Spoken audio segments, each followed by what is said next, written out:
சேலம் மாவட்டத்தில் தமது சொந்த ஊரான சில்வம்பாளையத்தில் முதலமைச்சர் எடப்பாடி பழனிசாமி உறவினர்கள் மற்றும் பொதுமக்களுடன் பொங்கல் விழாவை கொண்டாடி வருகிறார். அது தொடர்பான கூடுதல் விவரங்களை எமது செய்தியாளர் வினோத்திடம் கேட்கலாம்.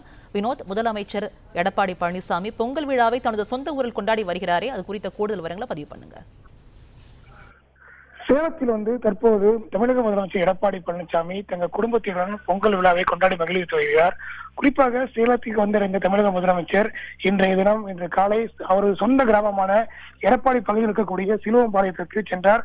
அப்போது அங்கு இருக்கக்கூடிய அருள்மிகு பழனி ஆண்டவர் திருக்கோயில் அவருடைய குலதெய்வ கோயிலாக இருக்கிறது. அந்த கோயிலில் அங்கு சென்றடைந்த அவர் சிறப்பு பூஜைகள் பங்கேற்றார். தொடர்ந்து அங்கு நடைபெற்ற கோமாதா பூஜைகளுக்கு அவர்கள் கலந்து கொண்டார். பின்னர் கால்நடைகளுக்கு அவர் ஊட்டச்சத்து உணவுகளையும் வழங்கினார். தொடர்ந்து அந்த கோயில் துறையில் பொங்கல் வைக்கப்பட்ட நிகழ்ச்சியில் பங்கேற்ற அவர் தனது குடும்ப உறுப்பினருடன் பங்கேற்றார். பின்னர் பொங்கல் வைத்த பிறகு அந்த பொங்கலானது அவர் குலதெய்வ கோயிலில் படைக்கப்பட்டது. பின்னர் அங்கு இருக்கக்கூடிய மக்களுக்கு பிரசாதம் வழங்கப்பட்டது. இதனைத் தொடர்ந்து அந்த கோயில் துறை நடைபெற்ற பாரம்பரிய நிகழ்ச்சியான ஒயிலாட்டம் மற்றும் சிலம்பாட்டத்தை அவர் கண்டு கழித்தார். தொடர்ந்து அவர் அங்கு இருக்கக்கூடிய நிகழ்ச்சியில் பங்கேற்றவர்களுக்கு சிறப்பு பரிசுகளையும் வழங்கினார். இதனைத் தொடர்ந்து அவர் அங்கிருந்து புறப்பட்டு அவர் சொந்த கிராமத்துக்கு சென்றிருக்கிறார்.